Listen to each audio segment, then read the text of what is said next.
प्रिय श्रोता आप मानक समस्त को मोर नमस्कार और आजिर यही एपिसोड मध्य को आप मानक प्रत्येक जन को मु स्वागत जनाए।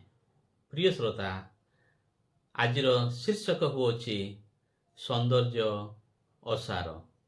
सौंदर्य असार।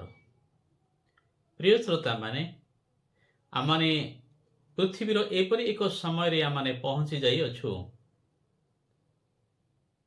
प्राय यही समय यही जुगरे प्रत्येक व्यक्ति मरीचिका पछरे दौड़ी बुलुछंती। मरीचिका पछरे दौड़ुछंती। मरीचिका कहिले आप मान निश्चय बुझी पारुथिबे। आमे जदि खरा बेले जदि पिछु रास्ता पर चलुछु, जदि रास्तार आगो को देखिबो ताहाले देखा जाए सते जेपरी आउ से पिछु रास्ता पर निर्मल पानी जमी रही। आउ सते जेपरी लागे पानी ढेउ उठिला परी से ताहा मध्य ढेउ उठे, किंतु सेठी की पहुंचला बेलको पानी न थाए।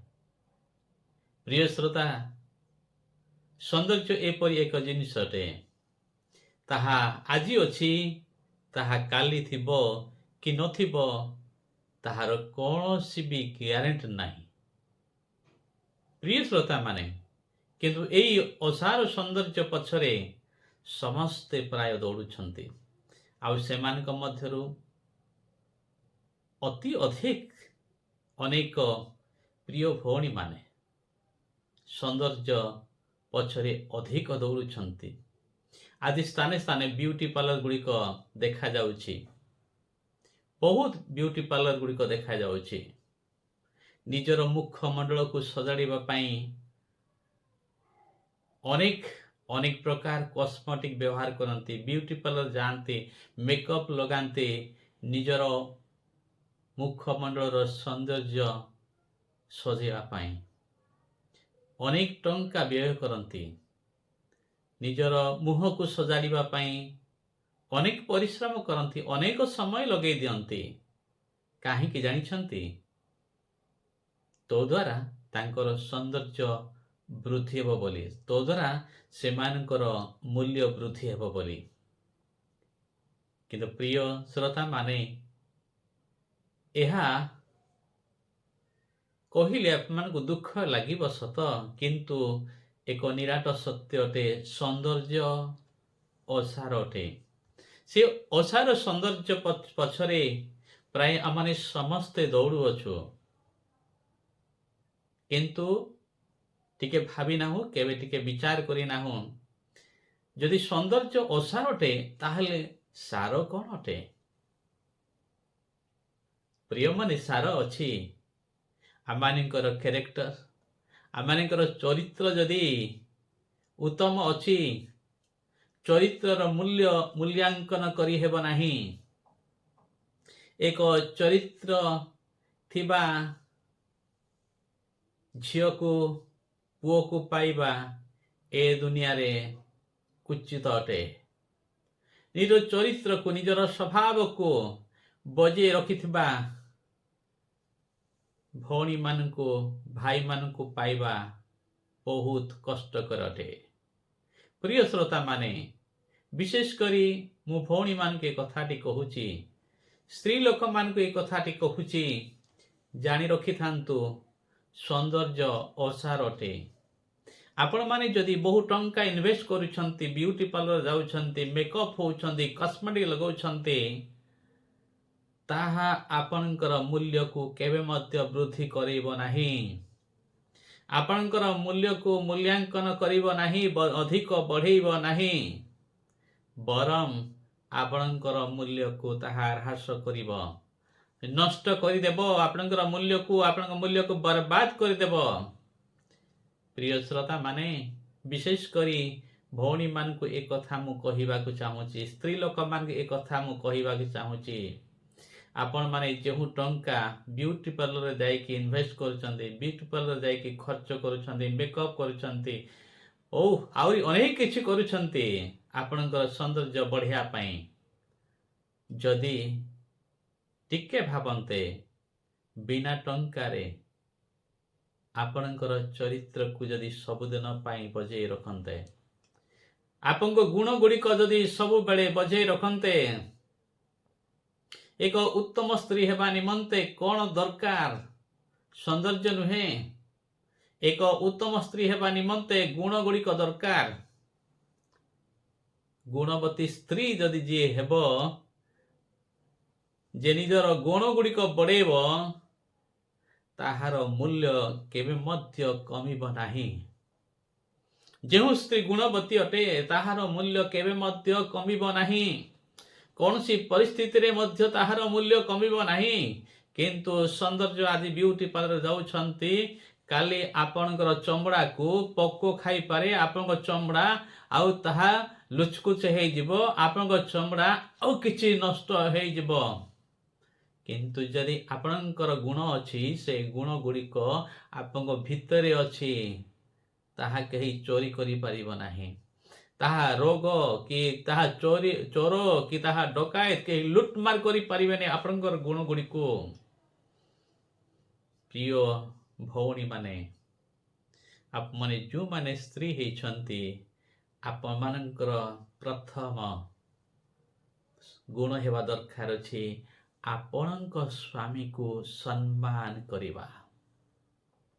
ଯଦି ଆପଣ ସ୍ତ୍ରୀ ହେଇଛନ୍ତି, এই ସ୍ତ୍ରୀ ଶବ୍ଦଟି ଆପଣଙ୍କ ସ୍ୱାମୀ ହେତୁ ଆସିଛି। ଆପଣଙ୍କ ସ୍ୱାମୀ ହେତୁ ଆପଣ ସ୍ତ୍ରୀ ହେଇପାରିଛନ୍ତି। ଆପଣଙ୍କର ପୂର୍ଣ୍ଣ କର୍ତ୍ତବ୍ୟ କର୍ମ ଆପଣଙ୍କ ସ୍ୱାମୀକୁ ସମ୍ମାନ କରନ୍ତୁ। ଆପଣଙ୍କ ସ୍ୱାମୀକୁ ସମ୍ମାନ କରନ୍ତୁ।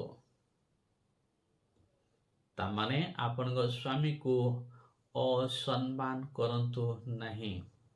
ଏକ ଗୁଣବତୀ ସ୍ତ୍ରୀର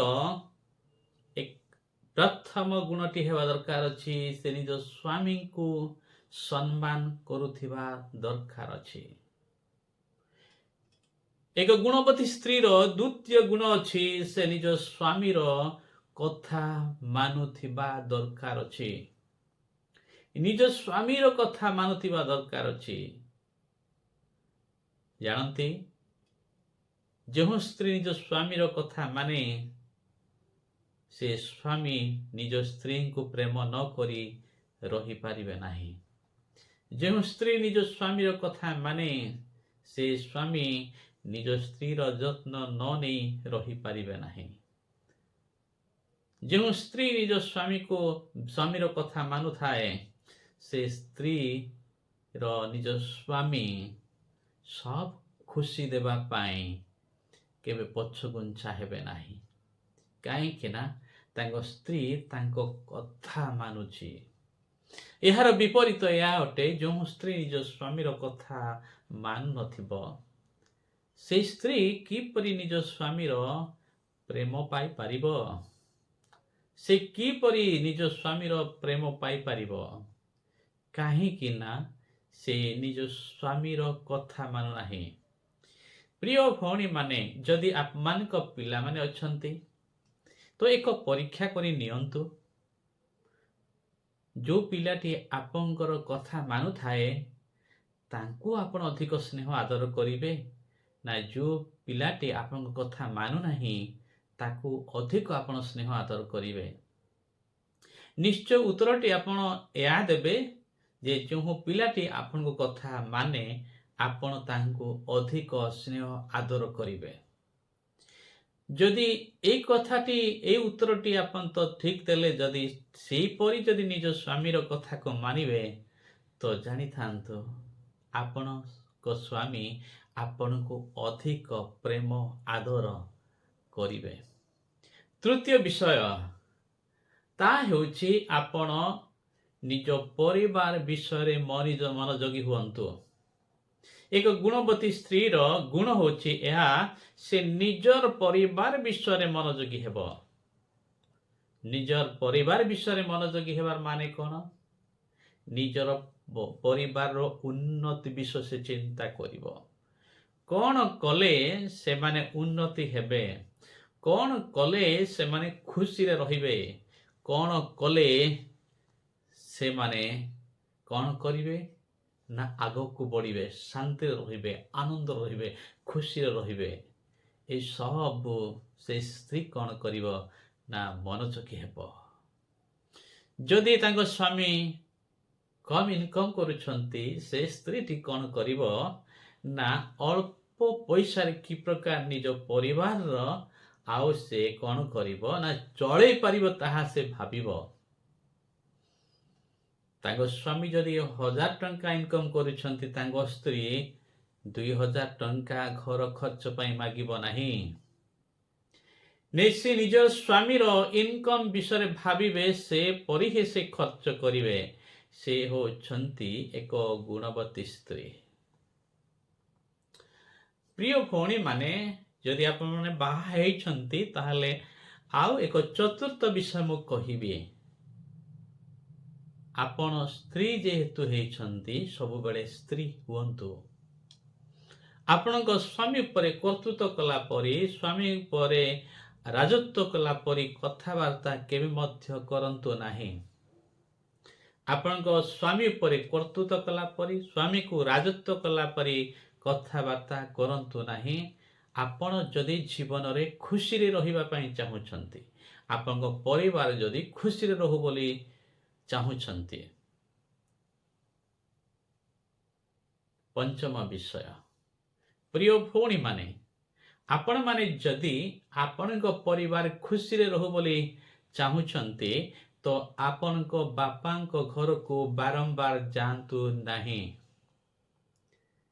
ପ୍ରିୟ ଭଉଣୀମାନେ, ଯଦି ଆପଣଙ୍କ ସ୍ୱାମୀ ଖୁସିରେ ରୁହନ୍ତୁ, ଆପଣ ଖୁସିରେ ରୁହନ୍ତୁ, ବା ଆପଣଙ୍କ ପରିବାର ଖୁସିରେ ରହୁ ବୋଲି ଚାହୁଁଛନ୍ତି, ତାହେଲେ ବାରମ୍ବାର ଆପଣଙ୍କ ବାପାଙ୍କ ଘରକୁ ଯାଆନ୍ତୁ ନାହିଁ। ତାହା ଆପଣଙ୍କ ସ୍ୱାମୀ ଯଦି କହୁଥିବେ ବା ନ କହୁ ବି ଥିବେ, କିନ୍ତୁ ତାହା ଉତ୍ତମ ବିଷୟ ନୁହେଁ। ଆଉ ଯେବେ ଆପଣଙ୍କ ବାପାଙ୍କ ଘରକୁ ଯିବେ, ଆପଣମାନେ ଦୁହେଁ ମିଶିକି ଯାଆନ୍ତୁ ଆଉ ମିଶିକି ଫେରନ୍ତୁ। ପ୍ରିୟ ଭଉଣୀମାନେ, ଷଷ୍ଠ ବିଷୟ ଆପଣମାନଙ୍କୁ ମୁଁ କହିବି। ଆପଣ ମାନେ ଯଦି ଖୁସି ରହିବାକୁ ଚାହୁଁଛନ୍ତି, ପ୍ରିୟ ଭଉଣୀ, ଆପଣଙ୍କ ସ୍ୱାମୀଙ୍କ ସହିତ ଖୁସି ରହିବାକୁ ଚାହୁଁଛନ୍ତି, ତାହେଲେ ଆପଣଙ୍କ ପରିବାରର ମର୍ଯ୍ୟାଦାକୁ ସବୁବେଳେ ବଜାଇ ରଖନ୍ତୁ। ଅର୍ଥାତ୍ ଆପଣଙ୍କ ସ୍ୱାମୀକୁ ପ୍ରଶଂସା କରନ୍ତୁ।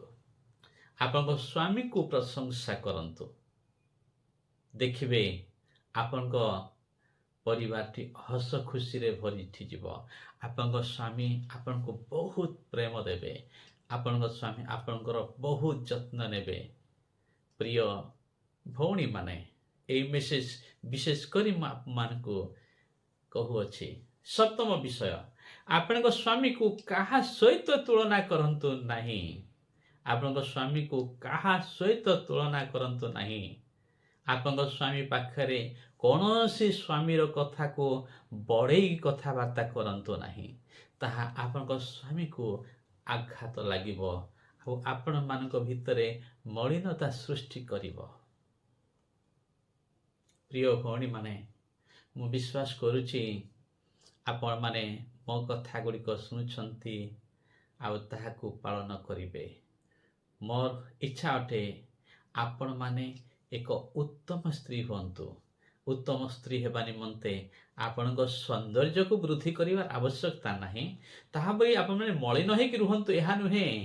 କିନ୍ତୁ ଆପଣମାନଙ୍କର ଯଦି ଅନ୍ତର୍ନିହିତ ଗୁଣ ଗୁଡ଼ିକକୁ ବଢ଼େଇବେ, ସ୍ୱଭାବ ଗୁଡ଼ିକ ବଢ଼େଇବେ, ତାହେଲେ ଆପଣଙ୍କର ସାରା ଜୀବନ ଖୁସି ଓ ଆନନ୍ଦରେ ରହିବ। ଅଷ୍ଟମ ବିଷୟଟି ଆପଣମାନଙ୍କୁ କହିବି, ପ୍ରିୟ ଭଉଣୀମାନେ, ଆପଣଙ୍କର ଶାଶୁ ଶ୍ୱଶୁର, ଆପଣଙ୍କ ପରିବାରରେ ରହୁଥିବା ବ୍ୟକ୍ତିମାନଙ୍କ ବିଷୟରେ ମନୋଯୋଗୀ ହୁଅନ୍ତୁ। ସେମାନଙ୍କୁ ସମ୍ମାନ ଦିଅନ୍ତୁ, ସେମାନଙ୍କୁ ଆଦର କରନ୍ତୁ, ସେମାନଙ୍କ କଥା ବୁଝନ୍ତୁ। ଦେଖିବେ ଆପଣଙ୍କର ମୂଲ୍ୟ ବୃଦ୍ଧି ହେବ, କେହି ଅଟକେଇ ପାରିବେ ନାହିଁ। ଆଉ ତାହା ଗୋଟିଏ ଦିନରେ ହେବ ନାହିଁ, କିନ୍ତୁ ଆପଣ କରିଚାଲନ୍ତୁ, ଆପଣଙ୍କର ମୂଲ୍ୟ ବୃଦ୍ଧି ହେବ। ପ୍ରିୟ ଭଉଣୀମାନେ, ସୌନ୍ଦର୍ଯ୍ୟ ଅସାର ଅଟେ, କିନ୍ତୁ ଗୁଣବତୀ ସ୍ତ୍ରୀର ଗୁଣ କେବେ ନଷ୍ଟ ହେବ ନାହିଁ, ବରଂ ତାର ମୂଲ୍ୟ ବୃଦ୍ଧି ହେଇ ଚାଲିବ। ଆପଣମାନେ ସେପରି ଗୁଣବତୀ ସ୍ତ୍ରୀ ହେଇକି ନିଜର ମୂଲ୍ୟକୁ ବୃଦ୍ଧି କରନ୍ତୁ। ତାହା ସୌନ୍ଦର୍ଯ୍ୟ ଠାରୁ ବହୁତ ଗୁରୁତ୍ୱପୂର୍ଣ୍ଣ ଅଟେ। ରହିଲି, ନମସ୍କାର। ଯଦି ଆପଣମାନେ ଏ ଶିକ୍ଷା ଦ୍ୱାରା ଉପକୃତ ହେଇଛନ୍ତି, ଭୁଲନ୍ତୁ ନାହିଁ ସବସ୍କ୍ରାଇବ୍ କରନ୍ତୁ, ଆଉ କାହାକୁ ନା କାହାକୁ ସେୟାର କରନ୍ତୁ, ଯଦ୍ୱାରା ସେମାନେ ମଧ୍ୟ ଉପକୃତ ହେବେ। ନମସ୍କାର।